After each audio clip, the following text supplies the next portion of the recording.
On today's show, ranking the 2023-24 Milwaukee Bucks. It's going to be an interesting exercise. You can look at this from a number of ways, but 1 through 15. Who would you least like to lose? Maybe that's the way we're going to look at this, but we're going to break it all down in just a little bit. And of course, your involvement is going to be key. You are Locked On Bucks, your daily Milwaukee Bucks podcast, part of the Locked On Podcast Network.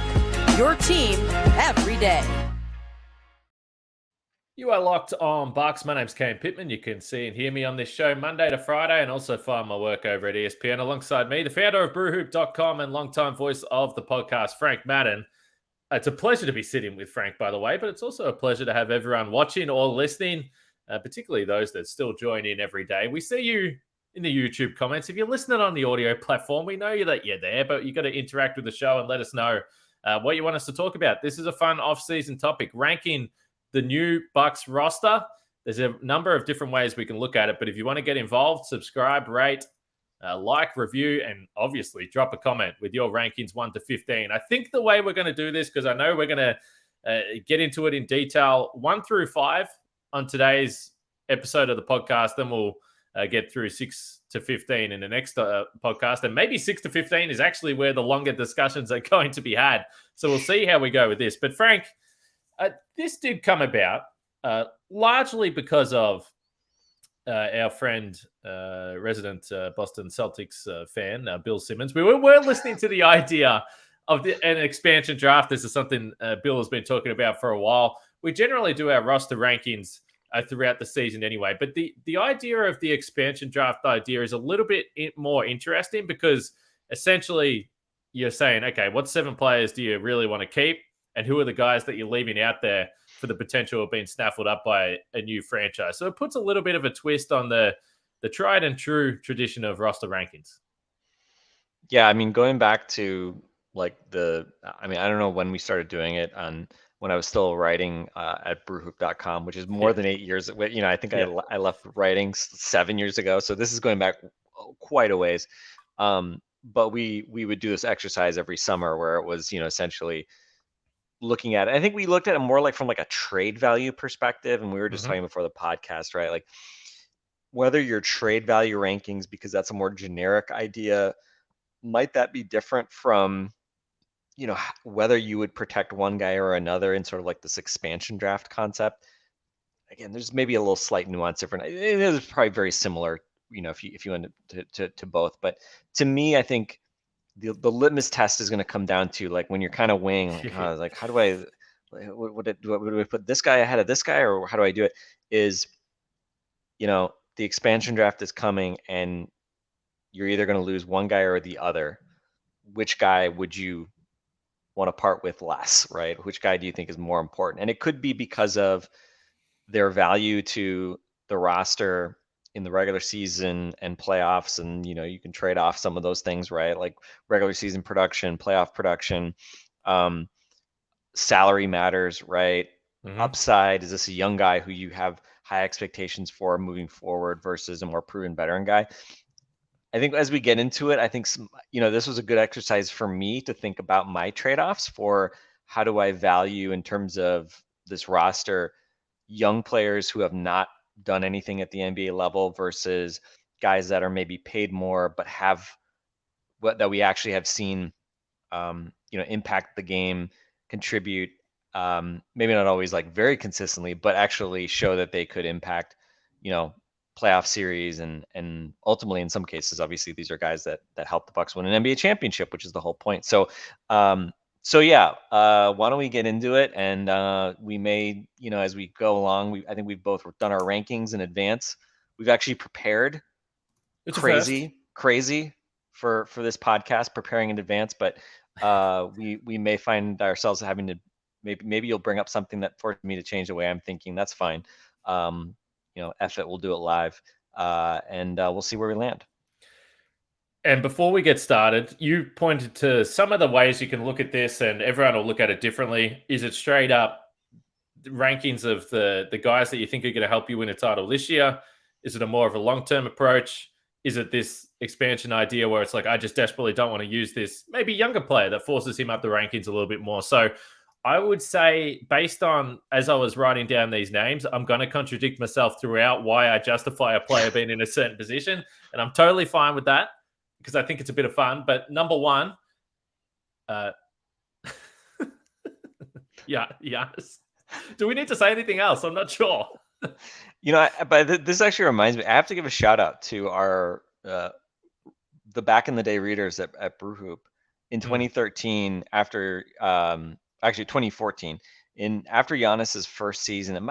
I don't know if that was the first year we did it or what, but we did this after Giannis's first season, and the Bucks had drafted Jabari Parker, and I thought that people would put Jabari ahead of Giannis in terms of kind of this general value, trade value, whatever you want to call it, through that lens, because people would be like, oh, well, he's the second overall pick, and everybody's excited about Jabari Parker, and Giannis was coming off a really intriguing, exciting rookie season, but he was still, had just turned 19, and it's not like he had been very productive at the NBA level. But people voted Giannis first in that year when, again, I would have expected probably a lot of people would have had Jabari first. So shout out to the voters for seeing that in Giannis. They saw it coming, and here we are 10 years later, and Giannis is he's still number one, which he should be. And I will say this though, this is not the one thing that always happened was people would be like, well, so-and-so's better than this other guy, so why would you not have them? People always mistake it for who's the best player, and that's not purely how we're doing this. It obviously is a huge factor, but contract, age, trade value, all that stuff is obviously baked in here as well. So yes, Giannis number one. We probably don't need to discuss it much or at all recently, really, because I think the next few are actually pretty interesting, because I think we can all agree on probably who the top four guys are, but the order, I think, could certainly be debated, especially with two of our presumptive next four guys having, or two of our top four guys having recently signed new contracts. I think we are going to have some disagreement here just in terms of the order, because maybe we've looked at it differently. So we're going to get to number two next. No surprise.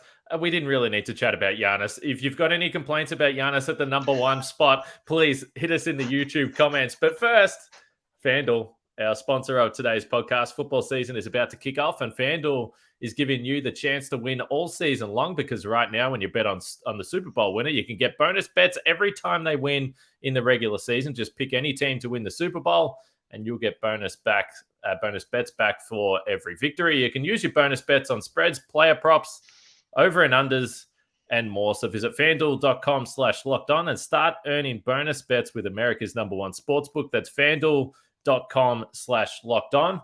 That's an exciting ad read to do, because it does get you excited. When the NFL comes back, you know that the NBA isn't too far away. So go check out that spot there at FanDuel. All right, don't forget, coming up tomorrow, the rankings are going to continue 6 through 15, and it's going to get interesting towards the back end of the roster as me and Frank continue to roll through. But as for now, number two, do you want me to go, Frank? Yeah, go ahead. So I went with Chris Middleton. Now, I went with Chris for a number of reasons. First of all, you pointed to the contract, so another 2 years in the bank. I think if you talk about the importance to the Bucks winning the title this year as well, I think we've seen clearly over whether it's the last two postseasons or regular season last year with Chris out there, not out there. I think his skill set is critically important to this team, with his ability to shoot the ball and be a perimeter scorer. That's clearly a skill set that this Bucks team loses. So I look at it, I think there's value in the contract, which was a lower figure than we thought. And also I incorporated the importance to him being healthy and being Chris Middleton for this team winning a title. If you're skeptical about that, I totally get it, but I think he's the second most important player on the team.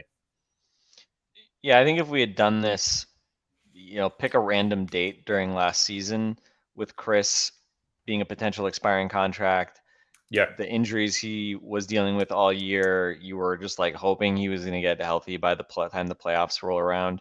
I think Drew Holiday would have been the obvious guy to go with at number two, but because Drew is now the expiring contract, player option after this season. But again, I think we'll see kind of what happens with that. I think certainly the opt out and sign a longer term deal, maybe at a lower per year number, just as Chris did. Maybe Chris being a good archetype for what might happen with Drew, but Yeah. we don't know yet, right? Drew would be extension eligible. But it doesn't seem like the Bucks are in necessarily a rush to kind of figure out what's next with Drew. Let's just say that Drew Holiday, and then these were, my 2-3. So I'll talk about them. Drew Holiday, I think, has cemented himself the last couple of years as a better, more valuable regular season player for sure. I think, especially again, even with Drew, I mean, I don't think he's playing like his god level defense night in and night out in the regular season, but obviously he's way ahead of Chris, who, especially last year, we saw his defensive drop off has been pretty clear, and he can't ramp it up in the playoffs the way Drew does defensively. But again, 3 years in a row now, Drew cannot shoot when he gets to the playoffs.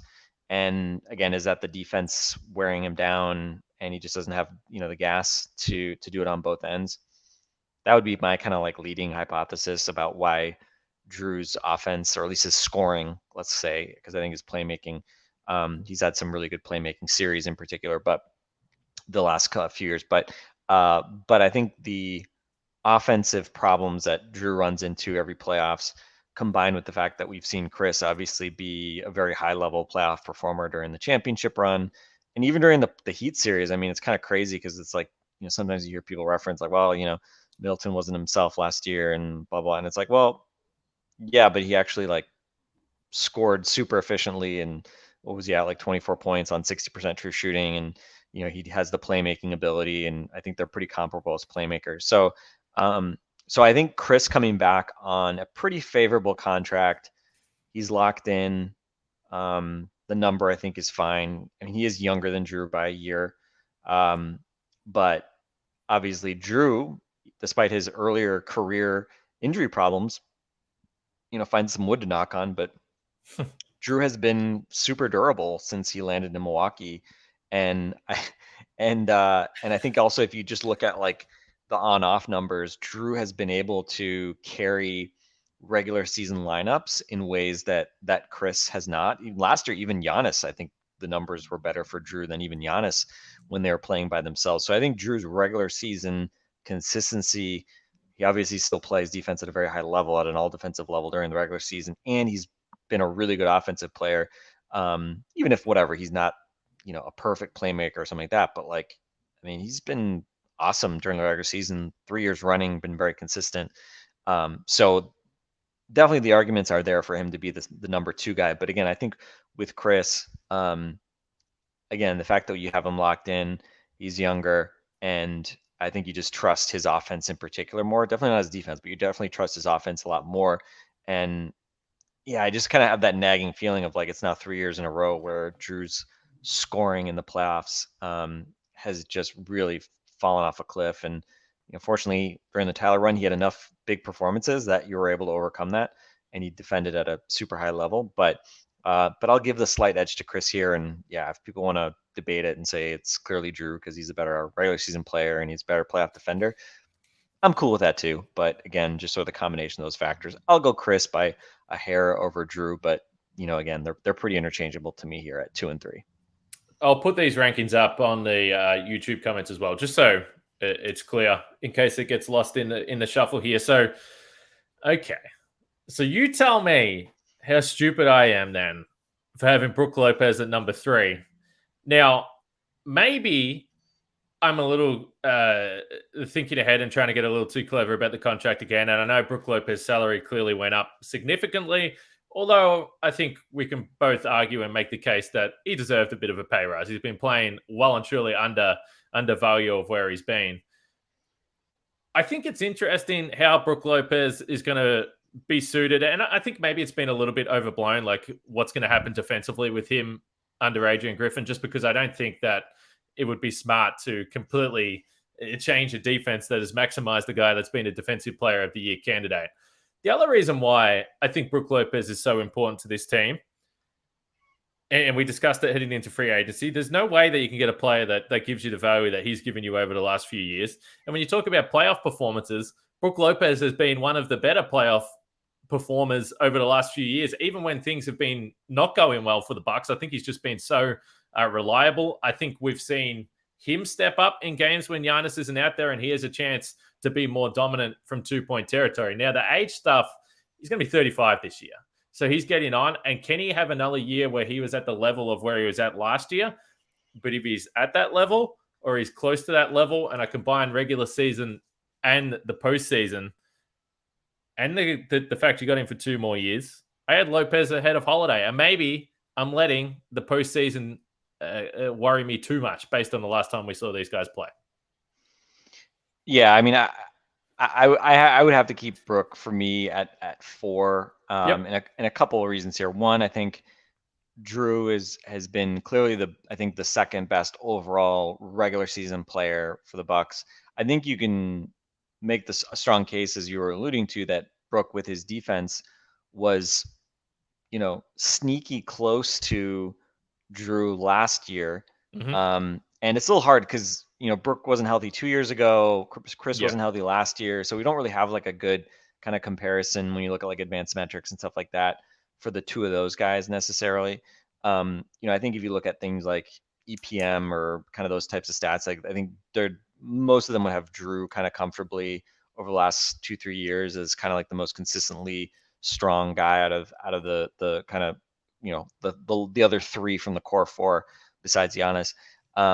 But I mean, it's not crazy. And again, like his contract, to me, as much as you wanted him at a lower number, the contract length is shorter than I thought it would be, which given the age is probably not a bad thing. Like if you had told me you could have an extra year of Brook Lopez on that new contract for 20 million or like another kind of declining amount, I'd probably say, you know what, probably 2 years is probably better than tagging on the 3rd year. And again, you hope that, in a year you'd say, man, I wish we had gotten Brook for 3 years because he's continued to age so perfectly.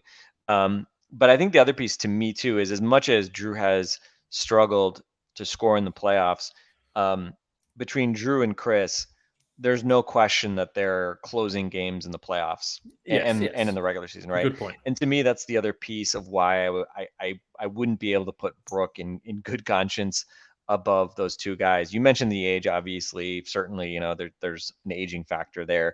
Although, I mean, again, like from an injury history perspective, for him to be as healthy as he was last year, he seemed super excited coming back from the back injury. Like he was expecting to feel good. And then he has last year, and, remarkable, right?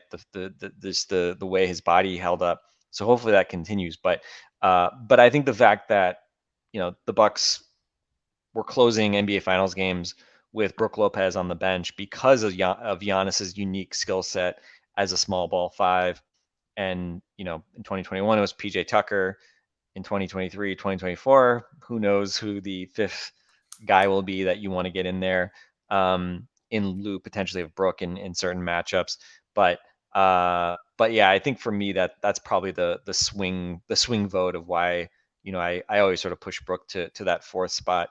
And again, part of it too, again, do we take Brook Lopez for granted? I think we have, to a large extent, right? The last few years. And I think the other piece too is, I mean, the Bucks won 52 games with Brook Lopez missing pretty much the entire season. You could also argue, well, they won 58 games with Chris Middleton missing a large portion of the season. So did we just make the Drew Holiday case again with those two things? So for me, that's enough to say Drew's got to be, if he's not 2, he's 3. But yeah, I mean, Brook Lopez, like you really can't overstate what he meant to this team and the identity of the team last year. And his offense last year was so good. I think the thing that I don't know if it's so much concern as much as expectations, I think, need to be managed a little bit. Like, he was so good offensively last year. Yeah. And you look at the second half of the season in particular, when Middleton and Ingles were healthy and found their groove from a playmaking standpoint, his numbers just were off the charts good. And we talked a lot about his chemistry with Joe Ingles, who, Kane, keep it together here. Unfortunately, is no longer with us in Milwaukee. Good luck to Joe in Orlando. Just another reason to hate the Magic, for goodness sake. But I was looking at the numbers. I mean, Brooks splits in the first half of the season when you really didn't have Chris or Joe Ingles, right? I mean, Joe came back in late December, and took him, let's say, at least a few weeks to get ramped up. Brooks' numbers were still very good. Let me just pull them up real quick. But Brooks' numbers pre All-Star break were still quite good. Pre All-Star break, 14.5 points on 61% true shooting, right? Would we take that again? 100%, right? 51%, 37%, 77% was his shooting splits. Post All-Star break, only 21 games, but post All-Star break, 19.6 points per game, 67% true shooting. His shooting splits were 58.3% overall field goals, 37, but pretty much the same 3-point percentage, 37.2% and 81% from the foul line. I mean, he was just incredible in those last couple months of the season in particular. So, shout out to Brook. And again, this is why we were obviously felt like it was absolutely essential that they keep him.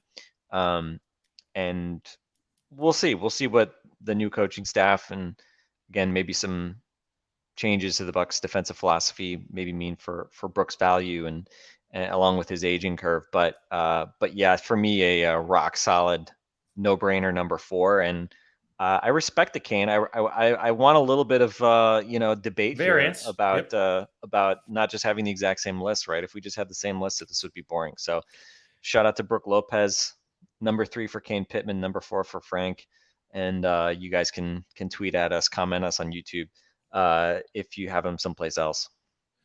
And I suspect, as we've kind of discussed and gone through all those guys, and people will easily be able to make the case to me that Drew Holiday should be number 2, and I had him number 4. So between Middleton, Lopez, Holiday, pretty interchangeable, and I think an obvious top 4, as we thought.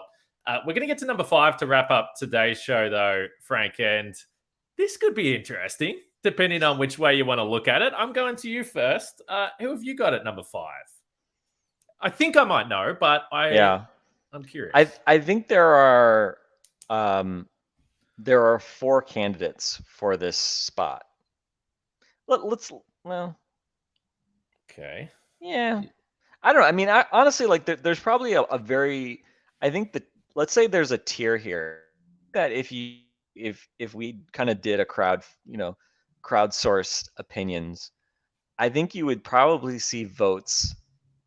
And I don't know if this is like a good sign for the Bucks, but I think you would see votes for Pat Connaughton, Bobby Portis, Marjon Beauchamp, maybe even Grayson Allen, and maybe Andre Jackson Jr. and Malik Beasley even. Like it would not shock me if a reasonable person would make an argument for any of those guys.